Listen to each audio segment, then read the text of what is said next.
Hello दोस्तों, कैसे हो आप लोग। स्वागत है आपका इस नए वीडियो में। आज की इस वीडियो में हम यूज रेफ हुक पे काम करने वाले हैं। ओके, इस वीडियो के अंदर हम देखेंगे कि किस तरीके से यूज रेफ हुक का यूज करके हम अपने ऐप की परफॉर्मेंस को ऑप्टिमाइज करते हैं।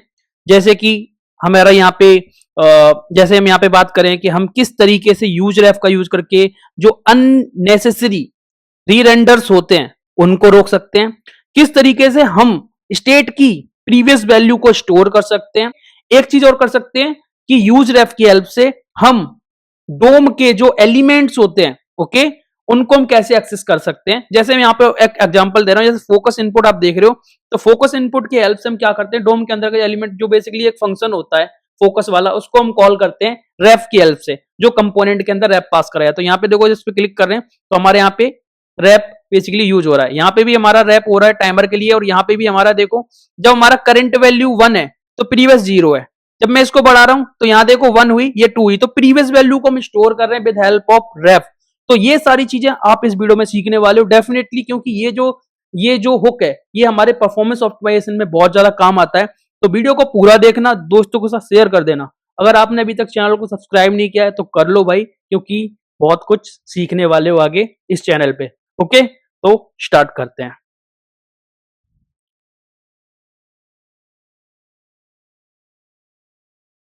तो सबसे पहले हम बात करते हैं डेफिनेशन की, यूज रेफ की डेफिनेशन क्या है। तो यूज रेफ क्या करता है, जो म्यूटेबल वैल्यू होती है उसको क्या करता है, परसिस्ट रखने में हेल्प करता है ड्यूरिंग द री रेंडर्स। मतलब जैसे हमारा कोई कंपोनेंट है, वो अगर बार बार रेंडर हो रहा है और उस रेंडरिंग के टाइम पे हम कोई वैल्यू जो चेंज हो रही है उसको हम मेंटेन रखना चाहते हैं, जब हमारा कंपोनेंट रेंडर हो रहा है बार बार, तो उस टाइम पे हम किसकी हेल्प से करते हैं, यूज रेफ की हेल्प से कर सकते हैं। एक एक एग्जांपल सबका हम देखेंगे, जो मैंने अभी आपको बताया था इंट्रो के अंदर, वो सारी चीजें हम वन बाय वन एग्जांपल के साथ देखेंगे। तो टेंशन बिल्कुल मत लेना, बस सीखने के मोड में आ जाओ। ओके, तो सबसे पहले जो हमारा सबसे पहला एग्जांपल है यूज रेफ का, उसको देखते हैं। ओके, तो देखो क्या है कि सबसे पहला जो एग्जांपल है कि मान लो मैंने क्या करा, यहां पे एक काउंट बना लिया। ओके, क्योंकि अभी तक हम स्टेट की बात कर रहे थे। मान लो मैंने ये काउंट बनाया और ये इसका फंक्शन बेसिकली बना लिया सेट काउंट,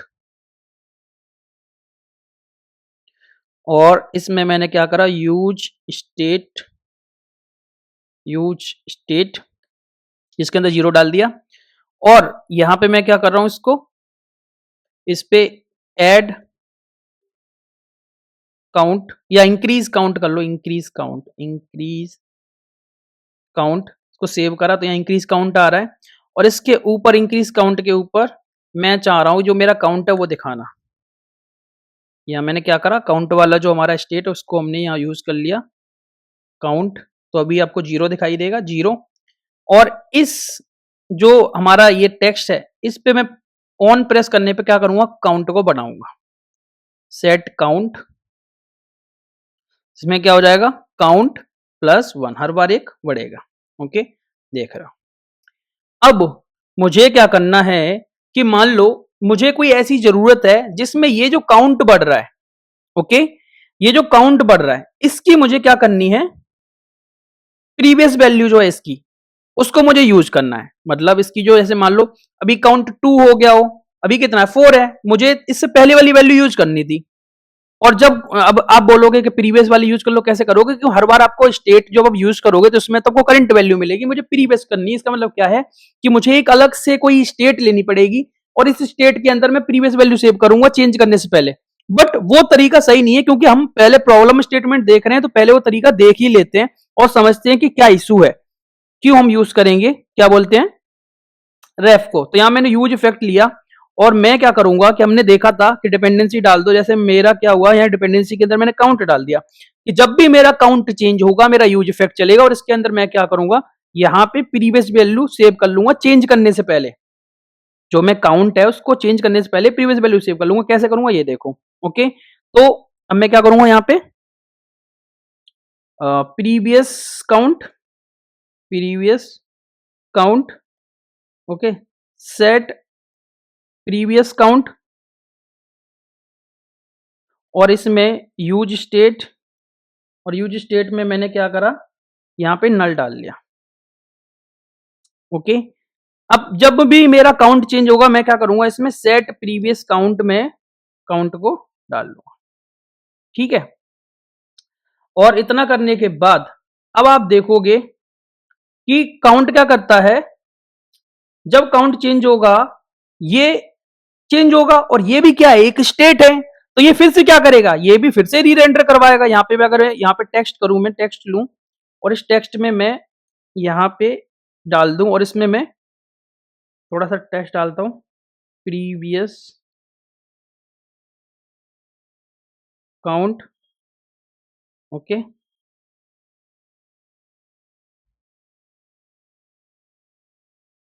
ओके, ये वाला टेक्स्ट ऊपर कर दो, करेंट काउंट वाला।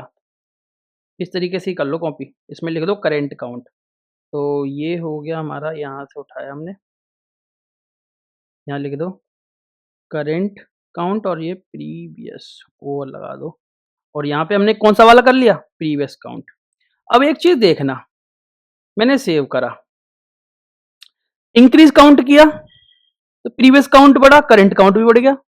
ये तो देखो प्रॉब्लम हो ही नहीं रही सॉल्व, क्योंकि ये तो करंट ही मिल रहा है हमें, हमें प्रीवियस कहां मिल पा रहा है इसमें, क्योंकि जैसे ही ये री रेंडर हो रहा है, ये रेंडर हो रहा है, फिर इसको अगर मैं कर रहा हूं ये भी रेंडर, तो बात तो वही रह गई। मुझे कुल मिला के इससे समझ में नहीं आ रहा, सॉल्यूशन मेरा जो मुझे चाहिए वो नहीं मिल रहा मुझे। अब मुझे क्या करना है, इसकी जगह पे देखो सॉल्यूशन क्या है।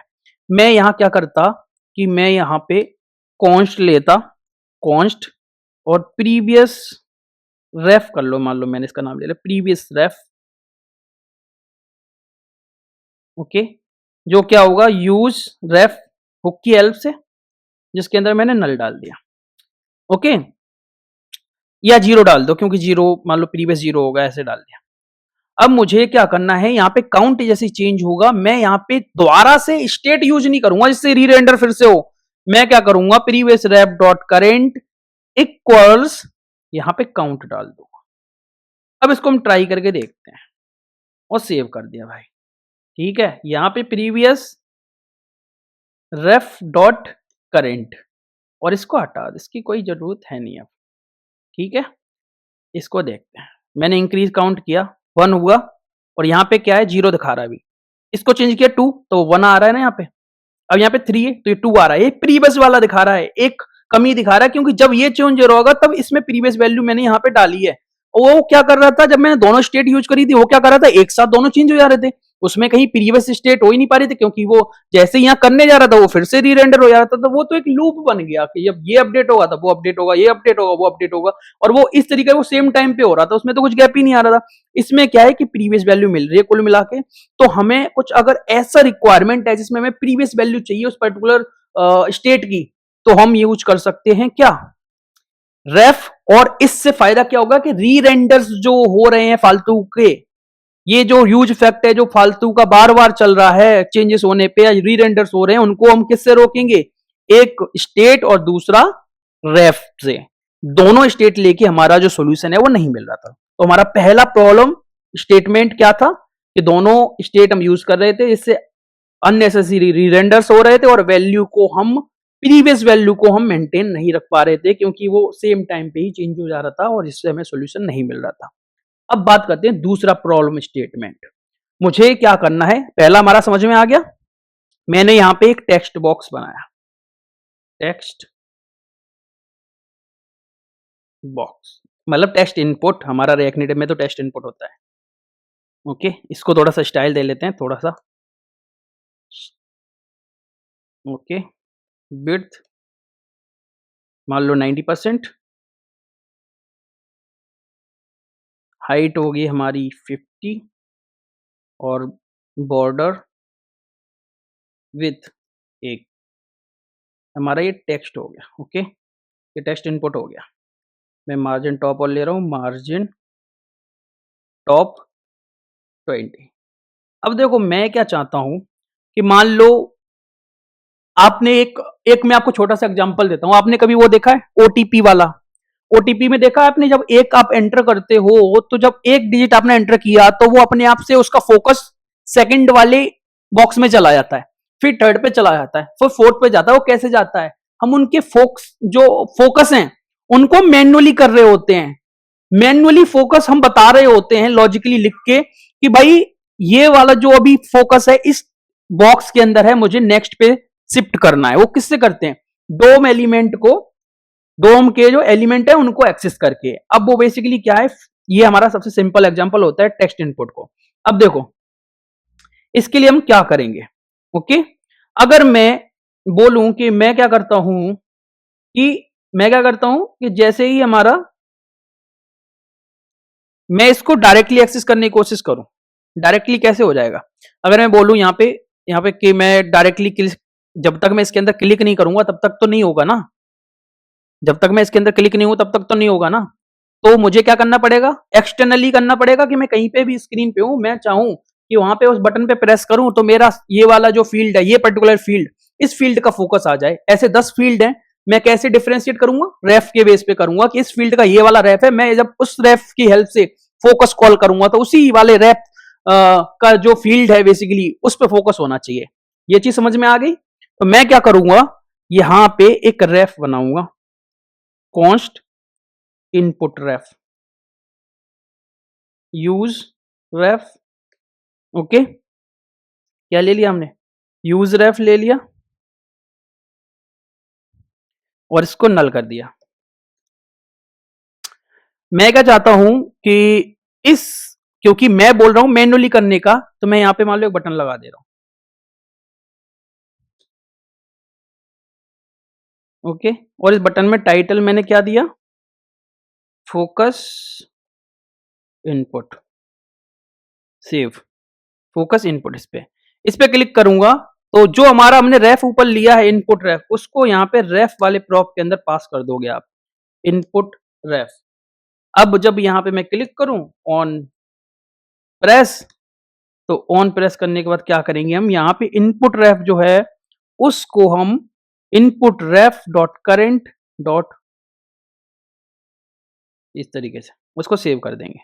देखो अभी यहाँ पे कोई फोकस नहीं है, कोई कर्सर दिख रहा है नहीं ना, क्लिक करा कर्सर आ गया। ऐसे मल्टीपल फील्ड हो सकते हैं। आपको एग्जांपल देने के लिए मैं एक और ले लेता हूँ। ओके, मान लो मैंने ये कॉल ले लिया, ये हमारा दूसरा वाला फील्ड है, मान लो मैं इसको सेव करा, ये वाला यहाँ पे। ओके, अब देखो ऐसे मैं इस पे डायरेक्टली क्लिक कर रहा हूं तो मेरा अपने आप से फोकस आ रहा है, बट मान लो मेरा फोकस बाहर है कहीं, मैं इसको रिफ्रेश कर देता हूं स्क्रीन को, और मेरा फोकस बाहर है और मेरे 4 फील्ड है, मैं चाहता हूँ किसी पर्टिकुलर फील्ड पे मैं एक्सेस करूं, क्योंकि ओटीपी में यही तो होता है ना कि नेक्स्ट नेक्स्ट नेक्स्ट, उनमें क्या होता है कि हम 4 अलग अलग रेफ ले सकते हैं फील्ड के इनपुट के, और मुझे पता है कि कब मुझे कैंसिल करने पे वापस जाना है, कौन से फील्ड पे जाना है, मुझे पता है वो लॉजिकली। तो यहाँ पे मैं क्या कर सकता हूँ, सेम चीज को कॉपी करूंगा। ओके, और मान लो मैं इसको 2 दे रहा हूँ, 2, और इस वाले में भी यहाँ पे मैं 2 पास कर दे रहा हूँ। तो अगर मैं यहाँ पे 2 यूज करूंगा तो मेरा कहां जा रहा है, यहाँ पे जा रहा है। तो इस तरीके से आप क्या कर सकते हो किसी भी पर्टिकुलर इनपुट के लिए, और भी बहुत सारे, ये अकेला इनपुट पे ही यूज नहीं होता है, तो ये मत सोचना कि अकेला इनपुट। हम जब लिस्ट वगैरह करते हैं तो वहां पे भी, या कोई चेक बॉक्स है या कोई है, जिस पर्टिकुलर मुझे यहाँ पे थोड़ा सा यूनिक रेफरेंस देना है किसी कंपोनेंट का, जिससे मैं उस पर्टिकुलर कंपोनेंट से ही काम करवा सकूं, क्योंकि हो सकता है कि आप किसी लिस्ट में काम कर रहे हो या कहीं पे भी, तो वहां पे रेफरेंस देना जरूरी होता है अगर कोई हमें ऐसा काम करना है तो। ओके, तो हमें ये चीज जरूरी है। तो ये चीज हमारी किसकी हेल्प से होती है? रेफ हुक की हेल्प से होती है, यूज रेफ हुक की हेल्प से। अब हम बात करते हैं तीसरे अपने प्रॉब्लम की। ओके, कि मान लो कि मैंने क्या करा, मान लो मैं यूज कर रहा हूं टाइमर।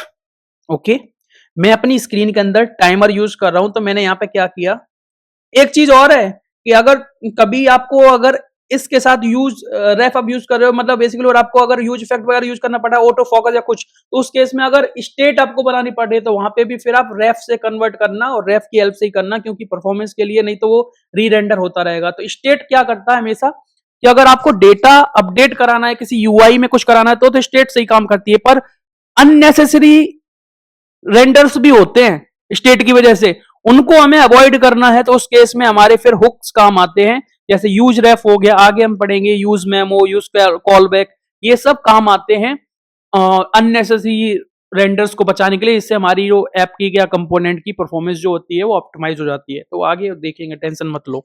ओके, तो यहाँ पे हम क्या कर रहे हैं, टाइमर की बात कर रहे थे, तो यहाँ पे मैंने यूज करा कॉन्स्ट। ओके, और यहाँ पे मैंने एक यूज कर लिया मान लो टाइमर, सेट टाइमर, ओके, और यूज स्टेट, और इसमें मान लो मैंने 0 दे दिया स्टार्ट टाइमर, ओके। और यहाँ पे मैं एक यूज कर रहा हूँ यूज इफेक्ट। यूज इफेक्ट आप कितने भी यूज कर सकते हो, इसकी कोई लिमिट नहीं है, बस ये है कि कम यूज करो वो बेटर है, ठीक है, बट ऐसा कोई लिमिट नहीं है। तो यहाँ पे मान लो मैंने यूज इफेक्ट लिया और यहाँ पे मैं क्या कर रहा हूँ, कॉन्स्ट एक इंटरवल बना रहा हूँ, इंटरवल इक्वल्स सेट। इंटरवल के बारे में सुना है? ये जो टाइम के फंक्शंस हैं बेसिकली, ये हाई ऑर्डर फंक्शंस हैं बेसिकली।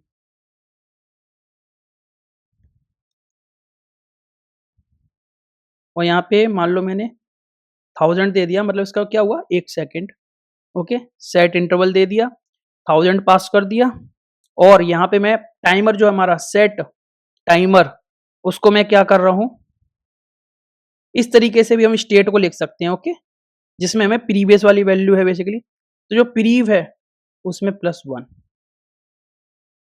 ओके, ठीक है। और जैसे मैंने बताया था यूज इफेक्ट के अंदर जब हम टाइमर या लिसनर्स लगाते हैं तो हमें क्या करना होता है, क्लीन अप जरूर चलाना होता है। तो यहाँ पे मैं क्या करूंगा, एक फंक्शन क्लीन अप फंक्शन बना रहे हैं, इसमें क्लियर इंटरवल नाम का फंक्शन होता है, क्लियर इंटरवल, जिसके अंदर आप इंटरवल पास करोगे ऊपर जो आपने बना रखा है। इतना समझ में आ गया? ठीक है। अब एक चीज समझो, दिक्कत क्या है यहाँ पे, जो प्रॉब्लम है वो ये है कि ये भी री रेंडर्स करवाएगा अननेसेसरी। क्यों? क्योंकि यहाँ पे भी देखो पहले तो यूज इफेक्ट है, और यूज इफेक्ट है उसके बाद आप फिर से टाइमर यूज कर रहे हो। तो अब क्या होगा, अगर मैं बोलूं कि मैं ये जो टाइमर है कहीं पे यूज करूं, एक टेक्स्ट मुझे चाहिए, ये टेक्स्ट ले लो, कॉपी, और इस फोकस बटन के नीचे यहाँ पे मैंने यूज कर लिया, और यहाँ पे मैं इसको डाल दे रहा हूँ टाइमर, और यहाँ पे अभी देखो हम क्या यूज कर रहे हैं, टाइमर, टाइमर, ओके, ठीक है। देखो टाइमर चल रहा है। अब अगर मुझे क्या करना है कि इस टाइमर को स्टॉप करना है, तो इसके लिए मेरे पास 2 ऑप्शन है। क्या? पहला ऑप्शन है कि मैं जो इस इंटरवल है ना, इसका बेसिकली यहाँ पे मैं स्टेट बना के और उसको यहाँ सेट करवाऊं, ओके, और उसी की हेल्प से क्लियर इंटरवल के अंदर वो पास कर दूं जब मैं बटन प्रेस कर रहा हूं। पर एक चीज है कि जब मैं फिर से अगर यहाँ पे स्टेट सेट कराऊंगा तो ये तो फिर से री रेंडरिंग वाली बात आ गई, क्योंकि स्टेट देखो एक सिंगल स्टेट नॉर्मल चीजों में तो सही है, बट आप एक स्टेट पहले यूज कर रहे हो, क्योंकि यहाँ देख रहे हो ये टाइमर, फिर इस चीज के लिए और भी स्टेट यूज कर रहे हो, तो फिर जैसा मैंने बताया था कि 2-3 स्टेट अगर आप एक साथ यूज कर रहे हो उस केस में री रेंडर्स ज्यादा होते हैं। तो वहां पे हमें अवॉइड करना चाहिए री रेंडर्स को। और यहाँ पे हम क्या करेंगे कि ये स्टेट के अंदर ना लेके यहाँ पे आप क्या कर सकते हो, एक रेफ बना सकते हो, कॉन्स्ट, ओके, मान लो मैंने यहाँ पे बनाया टाइमर रेफ, ओके, यू, या फिर इंटरवल रेफ रख लो क्योंकि वो बेसिकली इंटरवल का होगा, ओके, इंटरवल रेफ, और यहाँ पे यूज रेफ, यूज रेफ में मान लो अपने यहाँ पे डाल दिया नल, और यहाँ पे इंटरवल जो है ना बेसिकली, तो यहाँ पे आप क्या करोगे, इंटरवल रेफ यूज करोगे, इंटरवल रेफ डॉट करेंट, और यहाँ पे भी इंटरवल रेफ डॉट करेंट, ठीक है। और यहाँ पे मान लो मुझे क्या करना है, एक बटन डालना है स्टॉप करने के लिए, तो यहाँ पे मैं इसको इंटरवल रेफ डॉट करेंट डॉट, बेसिकली ये क्लियर यहाँ यूज होगा, क्लियर, क्लियर इंटरवल है ना, क्लियर इंटरवल के अंदर आप वही से चीज करोगे कि इंटरवल रेफ डॉट करेंट पास हो जाएगा, और यहाँ पे आप लिखोगे stop timer, stop timer, okay, और इसको हटा दो। जब मैं इस पे क्लिक करूंगा तो देखो जैसे मेरा टाइमर चल रहा है, मैं इस पे स्टॉप कर सकता हूं। तो इस चीज के लिए अगर आप स्टेट यूज कर रहे होते तो बात वही है कि अननेसेसरी री रेंडर्स होते, जो बेसिकली हमें क्या करना है, बचाना है। तो आप समझ गए होंगे कि हर एक टर्म में हम यूज रेफ को किस तरीके से यूज कर रहे हैं। अब इसके आप क्या करो, गूगल पे जाओ, मल्टीपल एग्जांपल सर्च करो, मल्टीपल सिनेरियो सर्च करो, उनको लगा के देखो, और बिना यूज रेफ के और with use ref and without use ref आप देखो कि क्या फर्क आ रहा है, क्या री रेंडर्स बच रहे हैं। यहाँ पे कंसोल डाल दो, कंसोल से आप पता करो कि कंपोनेंट बार बार कॉल हो रहा है कि नहीं, मतलब रीरेंडर हो रहा है कि नहीं, वो कंसोल बार बार आ रहा है कि नहीं। इस तरीके से थोड़ा सा एक्सपेरिमेंट करो, आपको बिल्कुल माइंड में क्लियर हो जाएगा कि यूज रेफ को हमें कहां पे यूज करना है। डेफिनेटली जैसे यहाँ पे मैंने टेस्ट इनपुट का एक आपको डोम एलिमेंट बिल्कुल एक्सेस करने बताया, जैसे फोकस वाला, तो आप ऐसे अदर अदर अगर आप इसको भी चेक करना चाहते हो तो थोड़ा सा मैं बता दे रहा हूं एक्स्ट्रा एक तरीके से, यहाँ बोनस मान लो कि अगर आप जैसे आपने टेस्ट इनपुट के अंदर रेफ दिया, ये अगर आप इसको कंसोल करोगे, ओके, यहाँ पे अगर आप कंसोल करते हो ना, कंसोल डॉट लॉग, और यहाँ पे मैं इनपुट रेफ पास कर दूं, 1 सेकेंड, इनपुट रेफ, और इसको मैं अगर यहाँ पे सेव करूं, और अगर मैं इसको कंसोल जो अपना है, कंसोल बेसिकली इसको ओपन करता हूं, ओके, तो यहाँ पे आप देखोगे कि यहाँ पे ना उसके जो फंक्शंस बन रहे थे ना, डोम एलिमेंट जो हम बोल रहे थे, ओके, वो डोम एलिमेंट हम चेक कर सकते हैं। यहाँ देखो, अगर मैं यहाँ देखूं, ये देखो, ये आ रहा है, यहाँ पे ऑब्जेक्ट देख रहे हो, इस ऑब्जेक्ट के अंदर देखो, इसके अंदर जो टेस्ट इनपुट के अंदर बेसिकली जो चीजें बनती है, फोकस फोकस वाली सारी चीजें, वो सारी चीजें आपको इस जो हमने प्रिंट करा है इनपुट रैप, उसके अंदर मिल जाएगा। तो आप जिस एलिमेंट के अंदर ये रैप पास करोगे, वहां वहां पे आपको ये सारे उसके डॉम एलिमेंट जो फंक्शन है, जो डायरेक्टली हम नेटिव वाले फंक्शन है उनको एक्सेस कर सकते हैं, वो सारे मिल जाएंगे। तो ये चीजें आप जब एक्सपेरिमेंट करोगे तब आपको समझ में आएगा। ओके, एक चीज और करनी है आपको कि वीडियो को लाइक जरूर कर देना, चैनल को सब्सक्राइब कर लो, दोस्तों के साथ शेयर जरूर कर देना। तो फिर मिलते हैं नेक्स्ट वीडियो के अंदर, जिसके अंदर हम देखेंगे यूज कॉलबैक कैसे यूज करते हैं, यूज मेमो कैसे यूज करते हैं, और इन दोनों का कॉम्बिनेशन को कैसे यूज करते हैं। तो मिलते हैं नेक्स्ट वीडियो के अंदर, तब तक के लिए बाय।